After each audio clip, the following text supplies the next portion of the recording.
In a cramped room at her party's headquarters,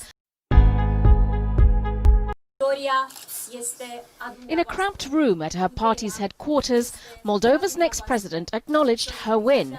It was a decisive majority for Maia Sandu, who now becomes the first woman ever to lead this country. The pro-Western candidate laid out her plans, which sees Moldova forging closer ties with Europe. And despite the optimism, it is a huge responsibility that lies ahead. Now the most difficult part comes. It was not easy to win these elections. It's going to be more difficult to implement the commitments that I've made. After a resounding victory, Maia Sandu will have her work cut out for her.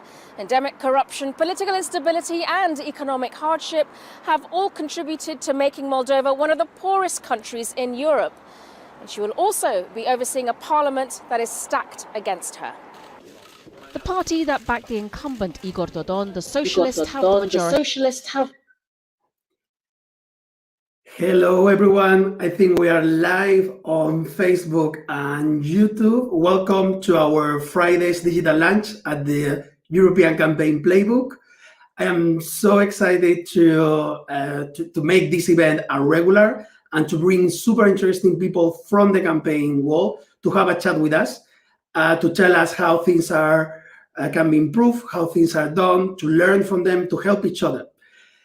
The idea of the event today came up really a few days ago when we woke up, the whole Europe, to another, there are very few, but there is another woman elected as president. This time is pro-European, which is something we like, and also comes from a European country such as Moldova, like we've just seen. So very quickly, I went out to our community and we found two perfect colleagues who had been a campaign insiders, who have made this possible. They helped make the campaign possible. And it is for me an honor to present them to you and to have a chat with you. Before I do that, please remember that you can drop your questions on YouTube comments or on Facebook comments, and I will bring them back to the guest. And there will also be people who will ask their questions on camera. So watch out for that. And without further ado, let me introduce first Marina Morozova. Salute. Hello, Sebastian. Hello, everybody. Thank you a lot for inviting and for organizing this event. It is a really pleasure to discuss our experience and our challenge of the campaign that we passed and about the results that we have. And now we have with us Adrián, who is joining us from his car, which I love it. Hello, Sebastian. Hi, everyone. Sorry for joining from my car. I a bit messed up the time zones, and I was expecting the event in an hour on Moldovan time. But I am connected with you. I hear you well. I see you well. I hope it will be not much of a trouble for me joining in this setting. I want to pass you and to all our viewers the regards from the whole team, from the whole Maia Sandu's campaign team.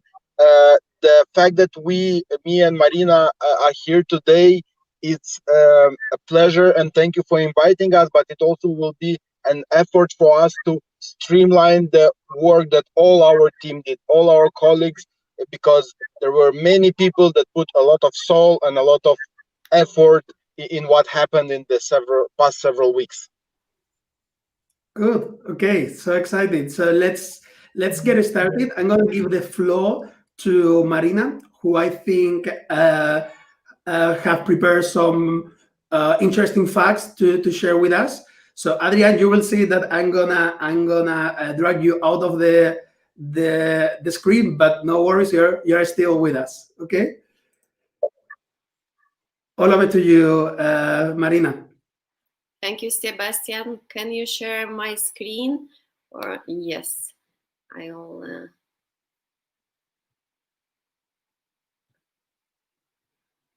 I think now is okay. Yes.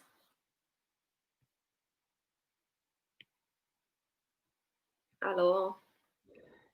Yes, it's okay. It's okay. You can go ahead. Okay.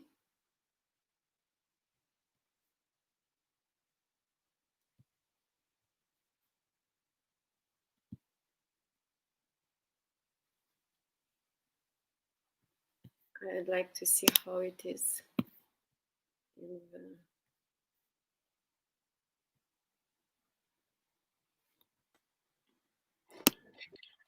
We could see it before, eh? So you can switch to the presentation because we can see it. It's not full screen, but we can still see it. Okay. Now it's okay? Like Yes. this? Yes. Okay, thank you. So today I am so proud to say that after years of political patience and despite the multiply of election fraud elaborated by our opponent Maia Sandu comfortably won and became the first woman president of Moldova with a difference of 15% and with most votes in Moldova history. So it is an honor for us to be a part of this team and to have such a great result. I think that our country is ready to, and people from our country are ready to elect a woman as a president because we have the experience from 2016 when Maia Sandu has the percentage of 47%, and because of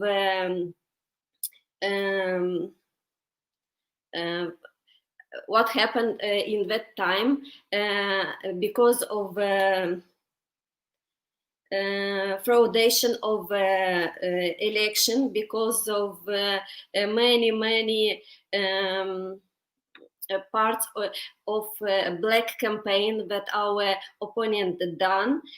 We didn't won, but in this year we show to our opponent, and people from Moldova showed that we really need the changes in Moldova, and you can see in the slide that Moldova gets are more in yellow. This is the color of our party, and Chisinau, the capital of Moldova, also is all yellow. So we are so proud that we had such results. Also, we have our citizens from Moldova in Europe and in other countries that vote, and you see the result abroad that people from abroad and that knows European values, they elect a pro-European candidate, and they want to have the value of Europe in Republic of Moldova as well.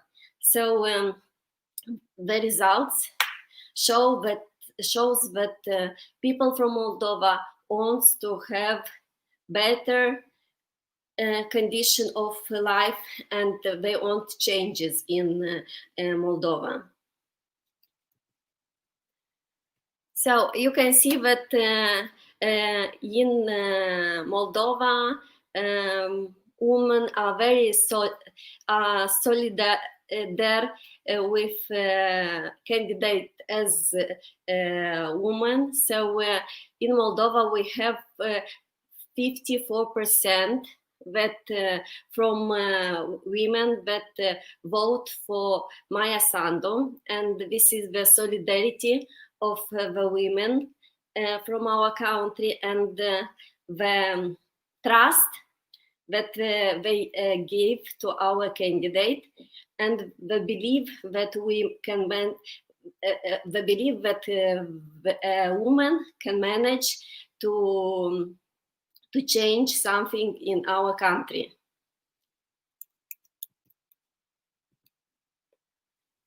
I am from Women Organization of Action and Solidarity Party. We were involved in the campaign from 5 in the morning till end of the night. Every day in campaign we go from the north of the republic to the south. We was in all villages in the country to discuss with people, to encourage to vote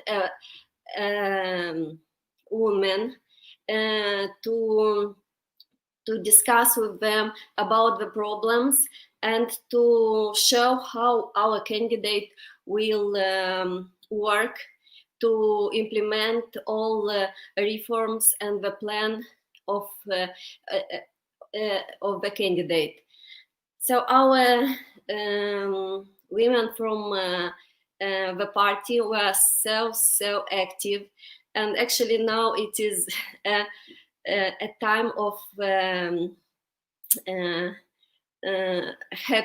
happiness, and we are thinking what was 2 or 3 weeks ago and how active we were, because we worked in Chisinau, in our capital, as well as in the republic. In every village we were to discuss with people, because Moldova is has its value, yeah, and traditional family, and we must discuss, and it was very difficult to discuss with people because they don't trust in a women candidate, and it took time to discuss, to prove that that women also are very good in leadership and they can do great things.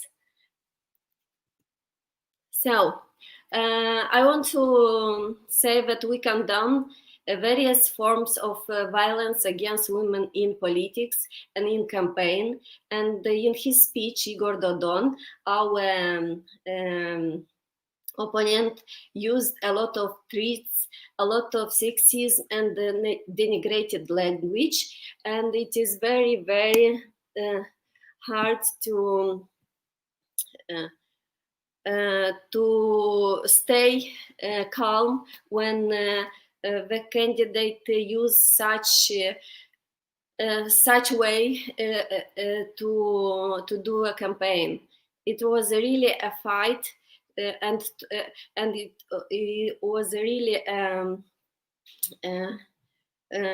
hard work to discuss with people and to tell them that these are not true. What Igor Dodon says is just his words. So it takes time to discuss with people and to encourage them to vote a woman.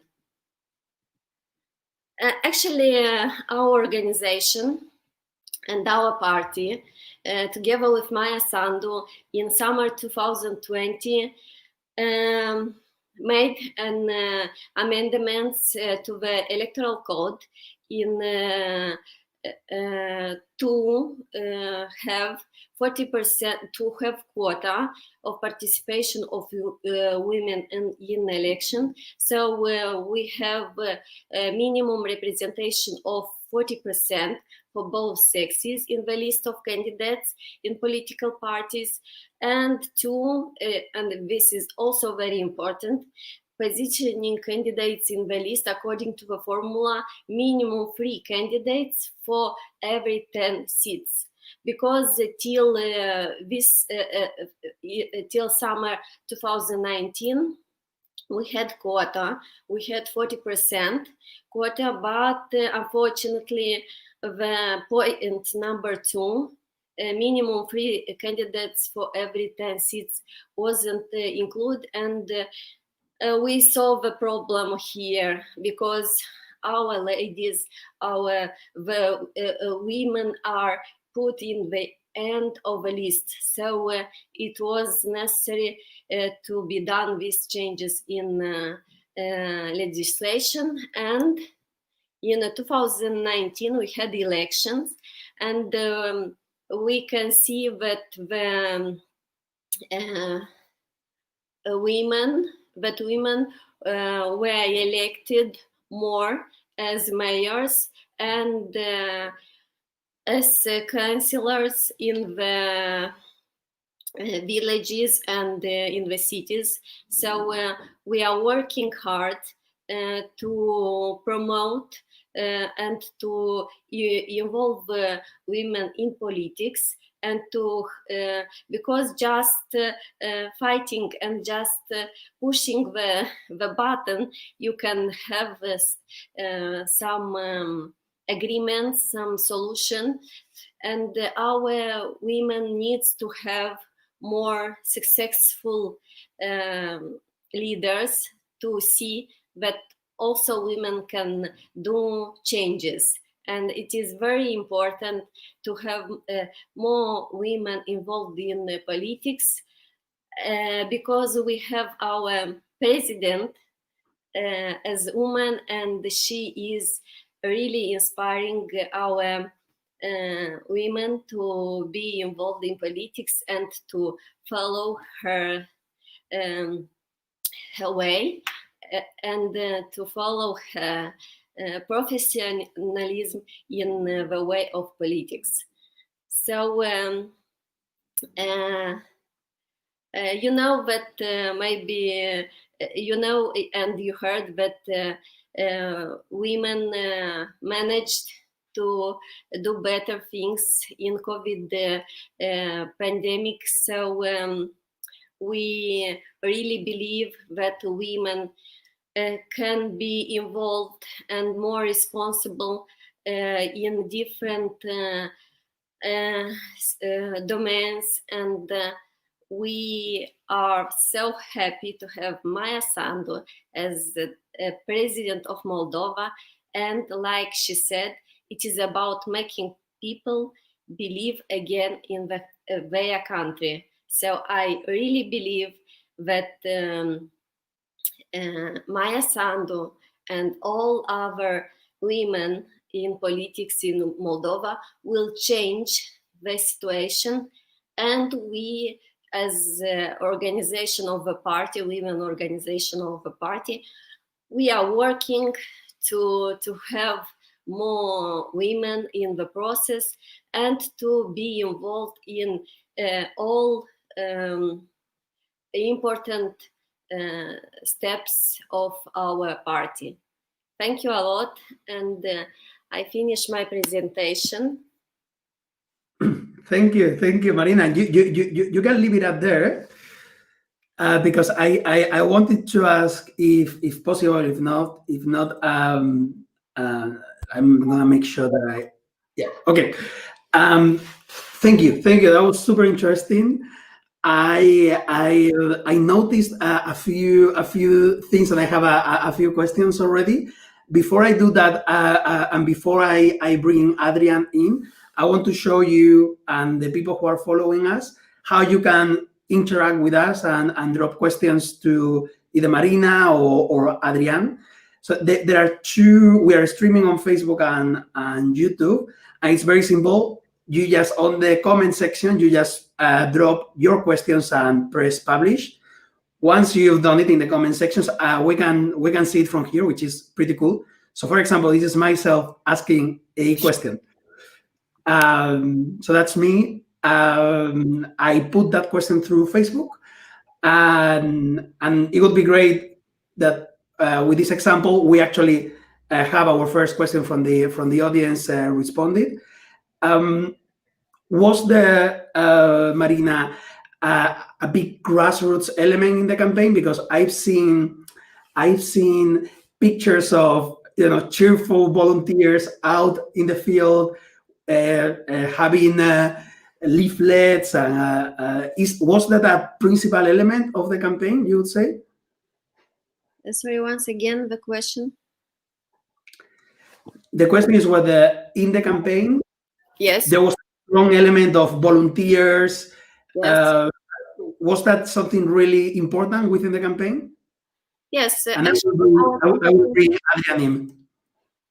Actually, our campaign was built based on volunteers, and me and Adrián knows that how we call them at 4 in the morning to invite to go in the regions. And actually, all our campaign were based on volunteers. Yes. If I may elaborate a bit on this, and thank you for the question, because a big part of the campaign was about mobilizing the people, mobilizing communities.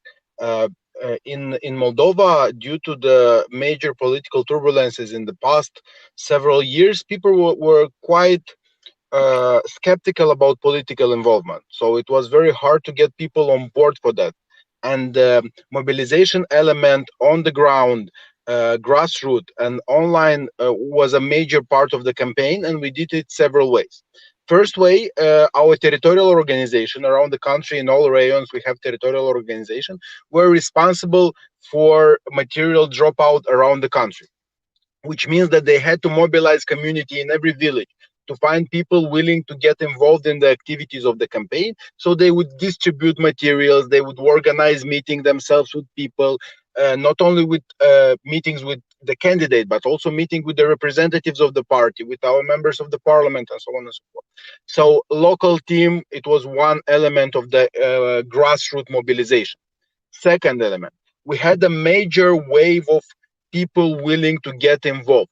People that are not members of the party, people that just felt that it's their civic duty to get involved in this campaign. And that was primarily my responsibility as a part of the staff to organize the work of the volunteers that were willing to get engaged.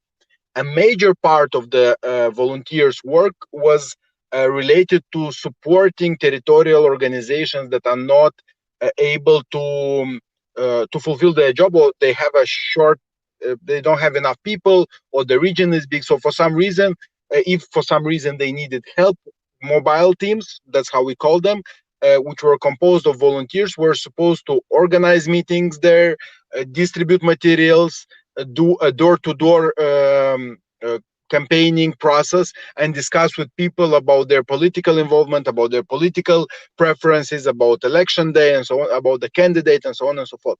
So we had around 400 volunteers, non-party members, that went through more than 600 villages in both rounds of the elections. So it was, considering that in Moldova we have around 900 villages or something like that, we basically covered a bit more than half of the country with the volunteering activities beside our grassroots involvement, and so on and so forth. So and digital element. So online, I can talk a bit more about online campaign later, but the major element of mobilization that we did online was creation and support for the grassroots Facebook groups. So many people started to launching in their community some Facebook groups. One of the biggest was We Vote with Maia Sandu in the second round. So it was a grassroots Facebook group launched by a young person from Chisinau, which in hours after the first round gathered several tens of thousands of supporters, and now it has more than 150,000 people in that group.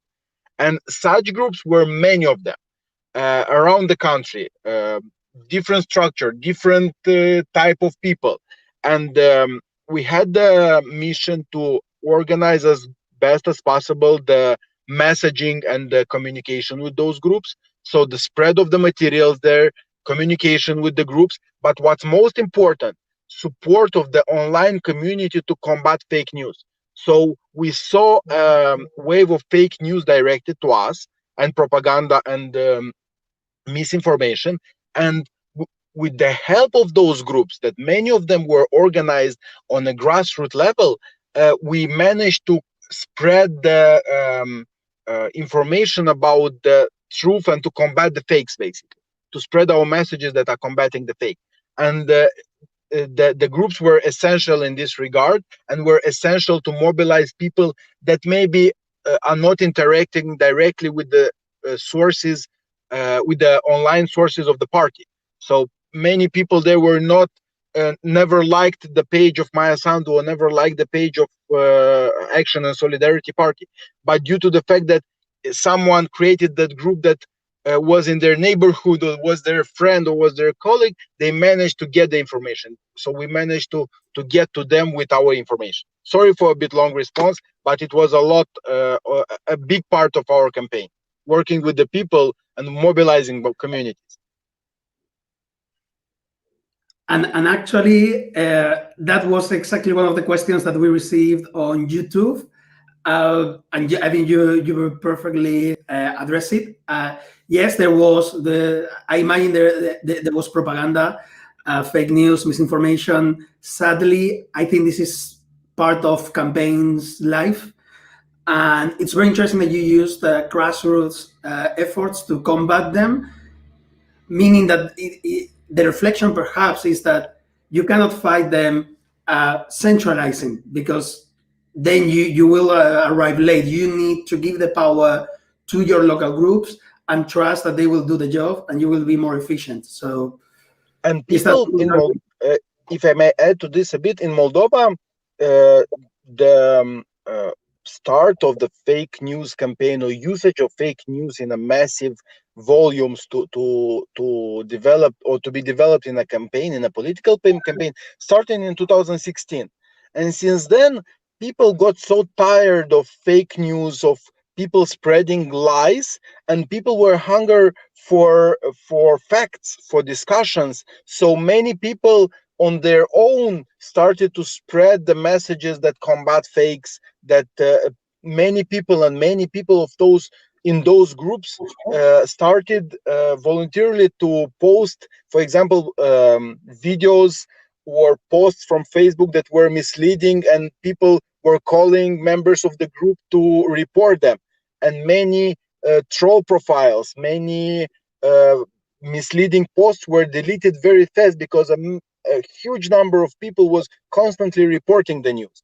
And this happened because since 2016 till nowadays, the fakes and the topics of the fakes remain the same.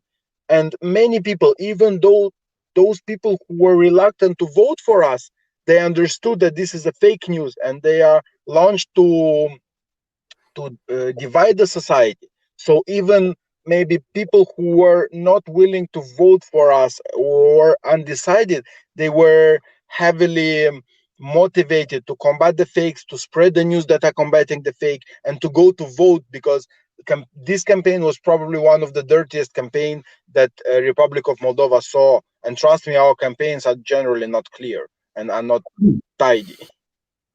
Okay. I think that's a really good introduction of you, of what you did to the group. But perhaps you want to start from somewhere else and let us know where you came from, what was your involvement, what really, we are campaigners. So the people who are following this, we've done campaigns like you, but in our respective countries of EU level. So talk to us in our language. What did you do? What you thought it was going to work, but finally it didn't? Please, you have the floor. Okay, so I am the president of youth organization of PAS. In the peacetime, we do a lot of work on youth-related topics. So when campaign arrived, due to the fact that as a youth organization, we generally have a good mobilization capacity, we were tasked with management of volunteers as well. So basically what I did, on the one hand, was the development and work with the volunteers staff, mobile groups that I referred to them earlier, but I will get to them again later. And second, mobilization of young people. And as a part of electoral staff, we were tasked with several things related to youth. First, development of specific targeted messages to young people. The campaign or the program of the candidate did not specifically targeted young people as such. And we had to collect elements from the program and to make them attractive and promoted among the young people, because there were many elements that were attractive to young people. Preferential credits, programs related to capacity building of young people, improvement of education, many people that generally were attracted to young people. But due to the fact that young people do not read electoral programs, we were tasked with the fact to spread as much as possible the information about the programs and the priorities for young people of Maia Sandu. We did it, of course, with the help of social media. So the network of young people that we have spread all around the country. So it's not only Chisinau. So the same groups, the same spread of the messages through video, Facebook cards, online interviews. What we did online, we went on TikTok. We started campaigning on TikTok because of this campaign. For the first time, we started using campaign, and Maia Sandu also started using campaign, doing some viral TikToks online that really appeal to young people. And basically all the threats that Marina referred to, that Igor Dodon was pushing to Maia Sandu, she was replying in a funny way to them on TikTok. And that basically ridiculized Igor Dodon, and they were massively popular among the young people. They became viral. I can show several of them to you later on. For example, Igor Dodon compared her to a pigeon. No, he compared himself to a pigeon at some point in the campaign because he's noble and stuff and this. And in the last day of the campaign, Maia Sandu did a TikTok how she's feeding pigeons. That's an example of it in a fine way. So mobilization of young people online. Second, youth organization was responsible to provide administrative and technical support to the staff. So all the database information, introduction, management of database, work with the materials, preparation of all the informational kits that we're distributing during the campaign to the staff, and all the technical details related to that staff was doing was basically on the youth organization alongside with the secretariat team. So huge volunteering work to the core team that youth organization was doing. Third thing, campaign was structured in a way that every week we had a major topic of the campaign that we try to promote. For example, we had Jobs Week, a week when we talked only about the jobs. And in this campaign, we had a task to organize events and do awareness raising about the contrast between Maia Sandu, who will create jobs and created jobs in a short time while she was in the government, and Igor Dodon, who did not create jobs. The same with corruption.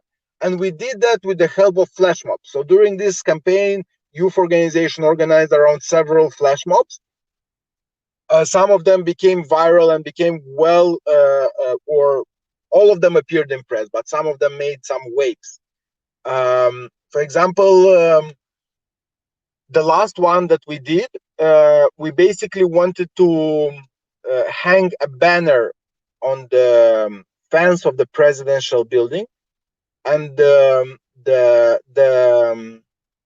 guardians did not allow us, although it's not forbidden. So we did it many times, and that created a huge wave of protest against the control of the government, against the police actions, and they were all directed against the president. So, which basically created a positive image of us. We just young people, grassroots. We want to deliver a certain message it was on anti-corruption, by the way, and on the other hand, it's a police state who is not letting young people to hang some banners around the city peacefully, legally. So the fact that we managed to mobilize people was also, and young people, and electorate was due to the fact that we were amplifying our messages. So campaign staff were streamlining messages. We had technocrats, we had people who know things that were launching the elaborated discussion, while what youth organization that we're translating them in a very simple things. We were putting them in a contrast with our opponent, and we were delivering them to the public through flash mobs, through very easy visuals that we were spreading both online and offline. So yeah, that's what we did as a youth organization as well. And as a youth organization, we're tasked with the volunteers management.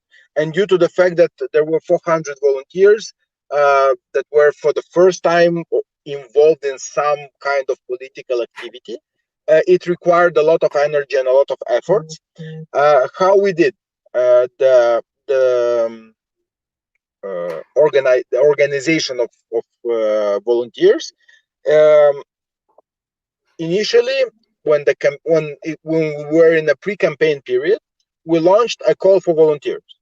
So we had about 1,200 people applying to become volunteers in the campaign. Out of them, around 400 were from diaspora. So we directed them to our diaspora team, and they were involved in spreading messages and mobilizing communities in the diaspora. Around 300 to 400 were from Moldova, but were from the regions of Moldova. So with them, we basically created a toolkit for people, for volunteers to support local teams. We trained local teams how to involve and how to work with volunteers that are not party members. And we directed all the people that were outside of Chisinau to the local team. And they were involved in the work of the local team. And what we did with all the rest who remained, who were from Chisinau and who were directly under our management, we took all the villages from Moldova. And in the first round, we looked at the villages and we grouped the villages in several categories. Categories that voted for Maia Sandu, categories that voted against Maia Sandu, categories that voted against Maia Sandu, but where Maia Sandu lost with a very little percentage, and categories of villages where Maia Sandu won with a very little margin. And we organized groups of 4 people, basically one car, and every day we had, in the week time, we had around 4 to 10 cars leaving the office and going to those villages where either Maia Sandu lost but with a small margin or won with a small margin, because it was very clear for us that we have to push to increase our results in both of those regions. And it doesn't make sense to go to the region where we won strikingly with a striking margin, or we lost with a striking margin, because it would not make a difference. So what we did was to target the villages that had this small margin of us winning in the previous election or us losing in the previous election. And also we directed our teams to the local teams that did not manage to fulfill their distribution of materials. So in the areas that were very big, in the areas that were where the teams were freshly created, we directed to them volunteering team as well. So yeah, basically that's it. No, I mean that's it, and that's quite. That's quite impressive. That's quite a serious organization in there. So congratulations on your part. To make this more dynamic, I'm gonna invite my very good friend Denis, who is from Hungary. He's a European, but he's from Hungary. I'm gonna bring him here to ask us a question. Bună ziua, good day. Mulțumesc. Thank you very much for your insights. As Sebastian said, indeed, I am Hungarian, but I manage comms on Twitter for MEP Laurent Vince from the Democratic Alliance of Hungarians in Romania. And I'm happy to say we were 3 hours earlier than the EPP Group Central account in congratulating you on your victory. So many happy returns. I want to ask a specific question. In Moldova, I see that according to global stats, Pinterest takes up an unusually high share of social media users. And I see that up until the election, so in September, you had 8.14% share, but then by the time of the election, it rose to 14.52%, a big increase. Strategy to use Pinterest in order to campaign for your candidate, or was this your opponent? And if yes, could you share insights? Because I've never seen such a high share in Pinterest usage in a European country. Mulțumesc. Thank you very much. We did not use, as far as I know, Pinterest. So it was probably some of our candidates. But frankly speaking, as a citizen of the country, as a user of Pinterest, myself, I have not seen any major campaign that was developed on Twitter. So on Pinterest. So I don't see. I'm not sure it's even related, because for real, I saw TikTok, and many candidates try to do things on TikTok.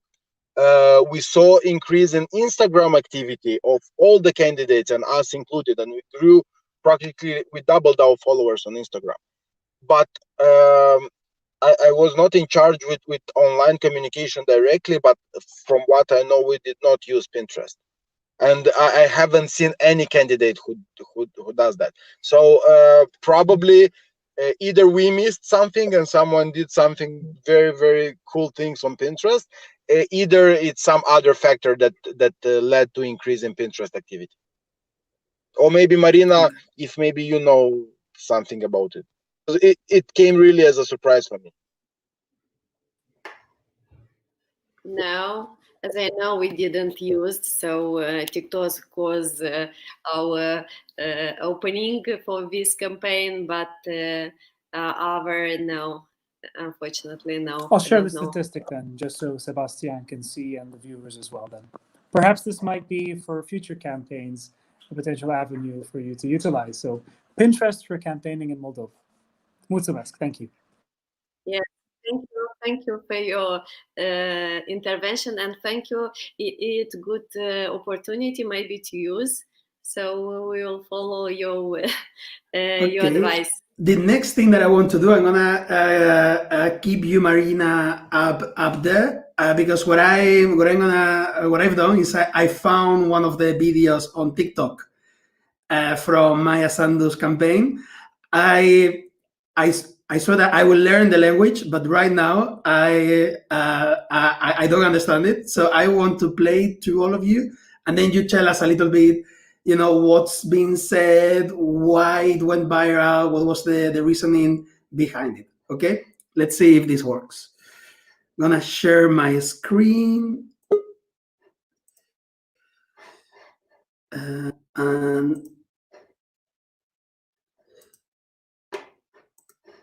this one. Can you see it?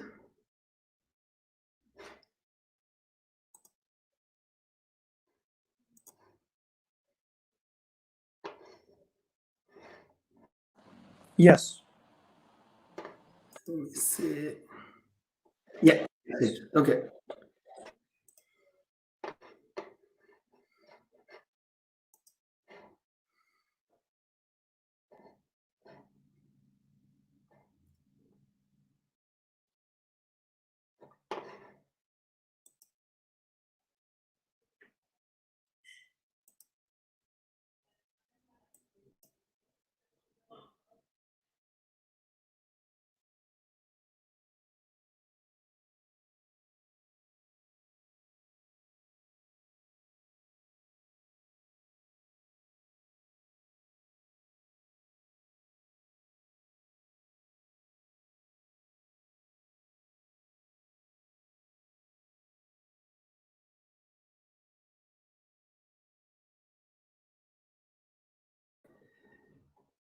Did you manage to see it?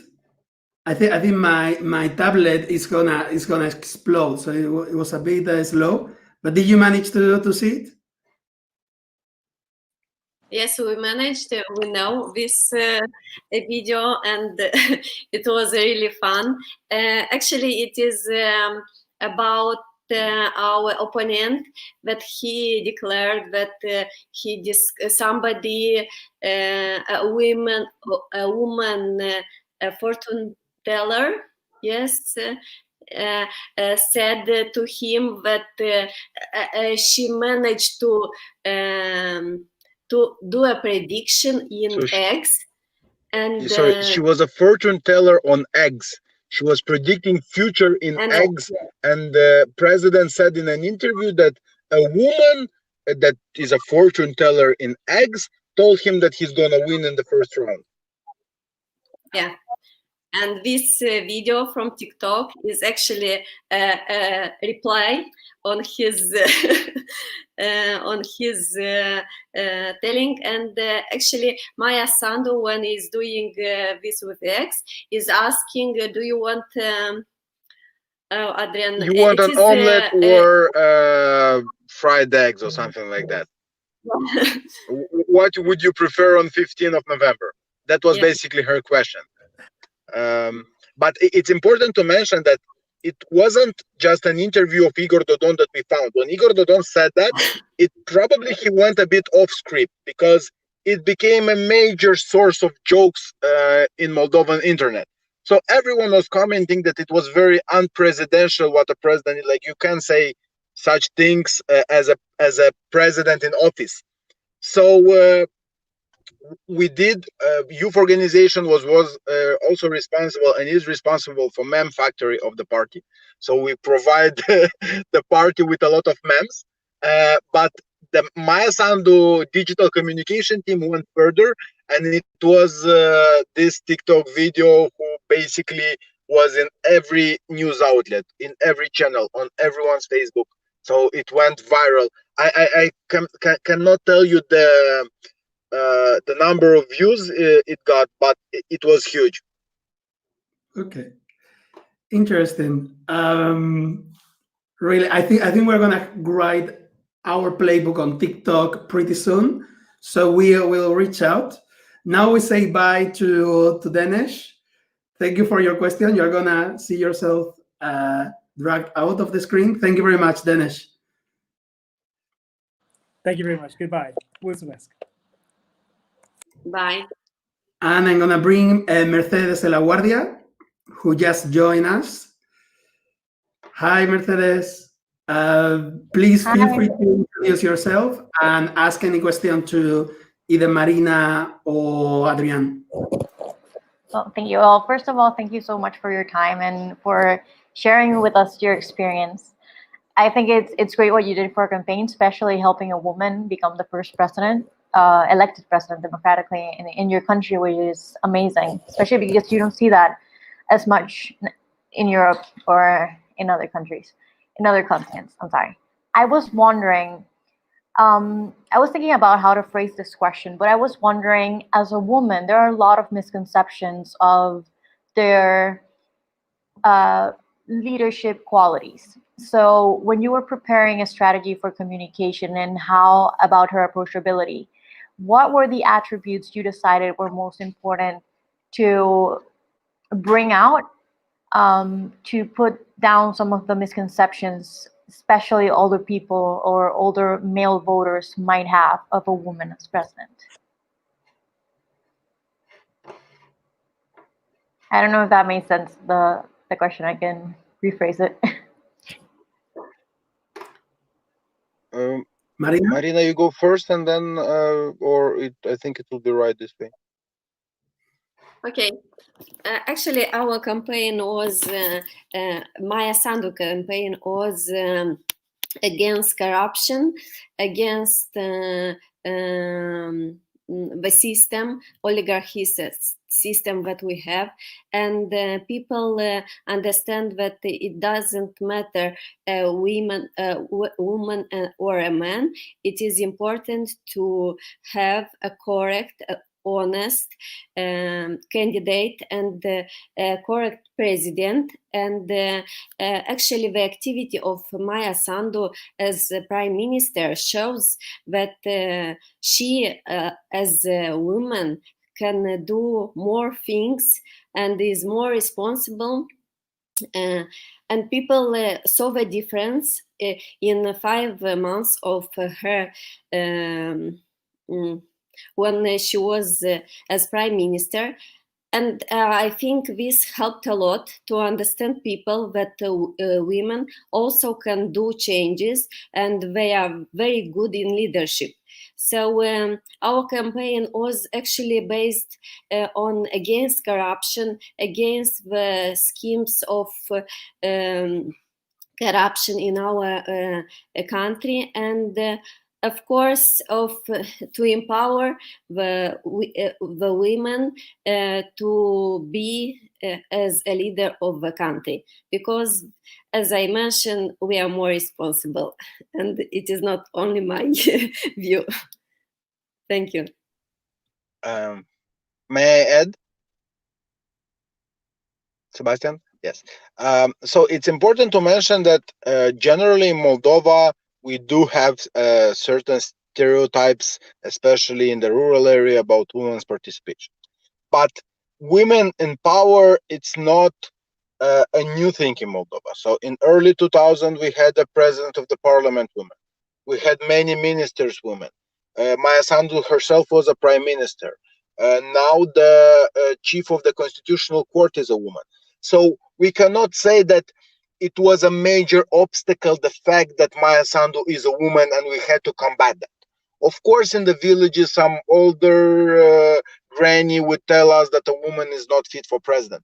But it was not an overall perception of the electorate, even older electorate, even electorate who is generally more misogynistic. The things that we had to combat is the fact that Maia Sandu is not married and doesn't have children. And we had to combat this not because we wanted to make it as a topic of the campaign, but because it was one of the line of the attacks of our opponent. So Igor Dodon, in every video, in every public appearance, would in a way or another mention that he's a feminist, he has many children, he has a successful marriage, and Maia Sandu doesn't have that. Until the end of the campaign, this, like in the last several days, it was direct attacks that, and he was insinuating the fact that Maia Sandu, if she didn't manage to build a family, how she will manage to build a country? So we had to combat this kind of misogynistic approaches, which in my view are even worse than general perception that women cannot lead and so on and so forth, because it was very personal, a very personal subject. What we did not engage in the game of discussing personal lives. So we never attacked the family, we never asked questions, and we never even tried to respond to his allegation. What we did, we tried to streamline that Igor Dodon, despite being maybe a great dad, maybe a very good feminist, a great husband, look what he did to the country. So we tried to show the correlation, that there is no correlation between being a good leader and your family situation at home. So, and in this way, we try to push image of Maia Sandu as a very responsible, as a modest candidate, as a professional candidate, as a statement who can deliver. So we did first thing, to be very brief. First thing, we did not engage into the effort to respond to this misogynistic accusation and allegations. And second thing, we want on streamlining the fact that leader has to be about managing the country, not about what you do and who you are at home. This is so Thank you. so interesting. Thank you. This is so Yeah, I never thought that answer was gonna come out. The whole family versus women and men, because I'm from Latin America, And we've had, crazy enough, because a lot of people think that there's a lot of disparity between genders, we've had a lot of women presidents in different countries there. So to me, it was interesting to see. Actually, our first woman president in Panama, where I'm from, was a widowed woman who adopted a kid because she couldn't have babies. So it's really interesting to see how the approach or the attack came from her being a single woman instead of just her being a woman. So I think that's Yeah, thank you. and it was indeed something new, but I think it was new to the fact that despite the fact that previously we had women in leadership position, still presidency was a ceiling that Maia Sandu broke or destroyed. You know, she went above the fact that none of no, we didn't have a woman in the position of president.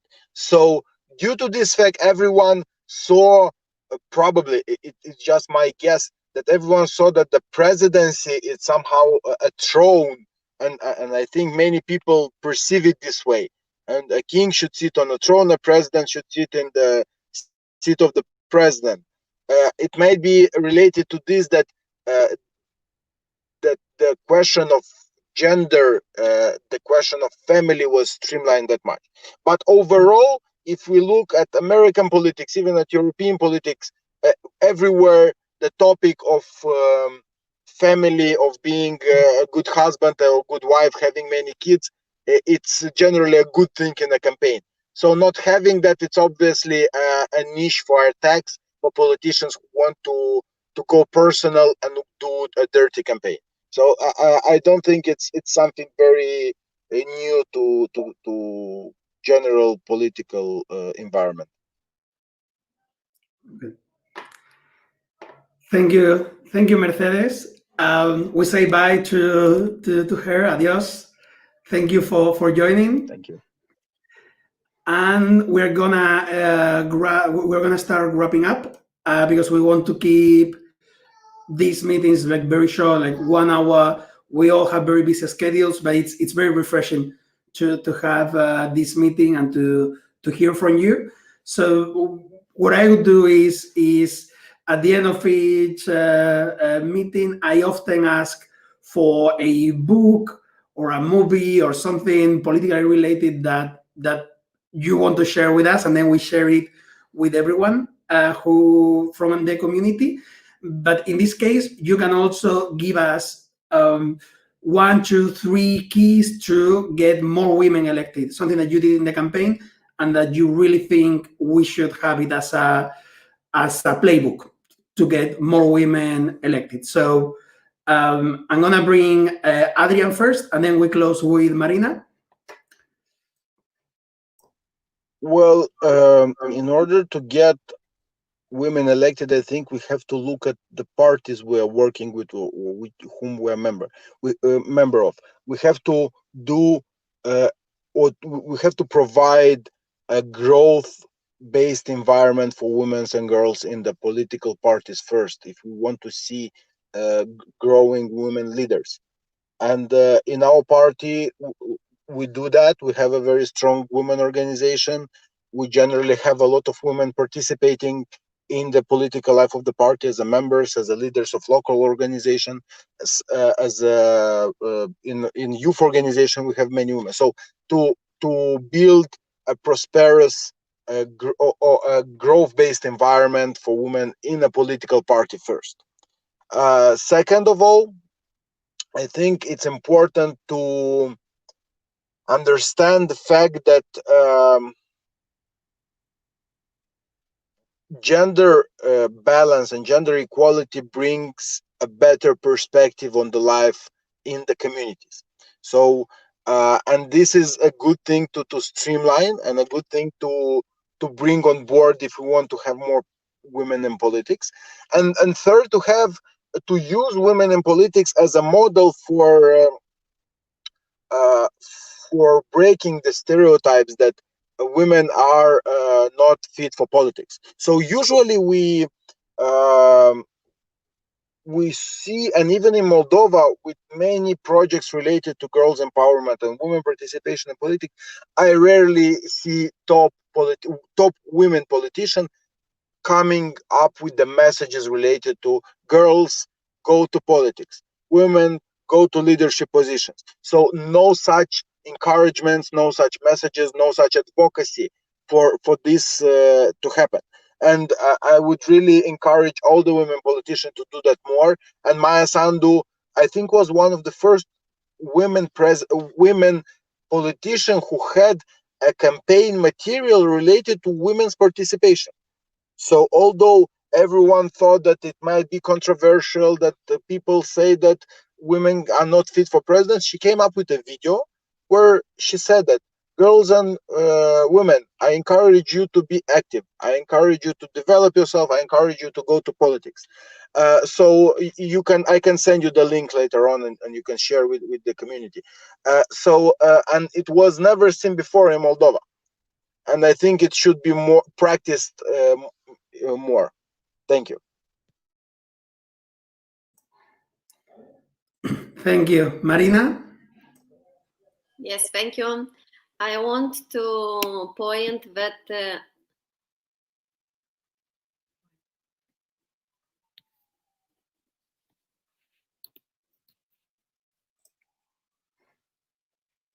Yes, we can hear you. We can hear you. yes, I want to point that we, as women, we understand that we need to have quota, because quota is very important to make people understand that this will help women to be involved, and to also to encourage a man to accept women, because actually when you have quota and you are on the end of the list, it is also not a real quota, you know. And usually in many of parties this is happening, because okay, we are so correct, we have quota, we will have 40% of in the list of women, but they will be at the end. So when you have strict regulation in the law about quota, it is more easier for women to get in the list and to become a leader in the party and to be elected as well. So first, quota is very, very important.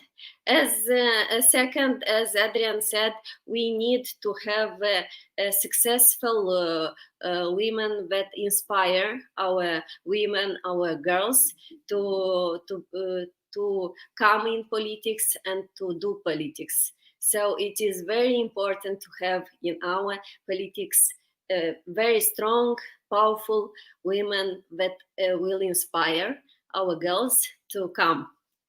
And second, we must be solidar.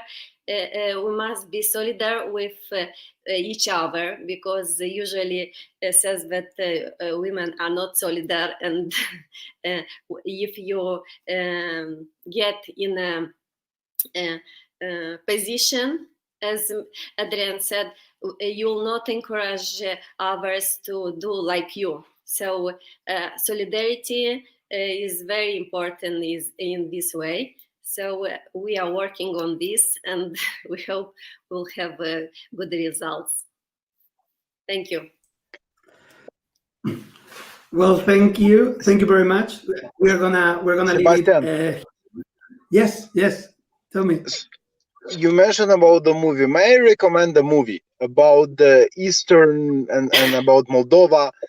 There is a very nice comedy with a political context. It's called Eastern Business. It's a Moldovan comedy, very well received at some international festivals, and quite fresh in 2019 or 18. So, and it's about political campaign. It's about how two friends want to go to do business and then to go to politics. So I would really advise you. It's Eastern Business in English. You can find it online, I think. I would really recommend that. Sorry for speaking over you. It's on Netflix. Yeah, it's on Netflix. Yeah, true. Okay, so I'll make sure that everyone gets the link. Okay, good, great. Thank you very much. I think we can leave it here. I had a lot of fun. Hope that you too. Good luck now with what's coming. We are campaigners, but the tough part is when we actually achieve our result, our objectives, and we become managers and administrators of in our country. So very. I want to. They say here in Brussels, bon courage.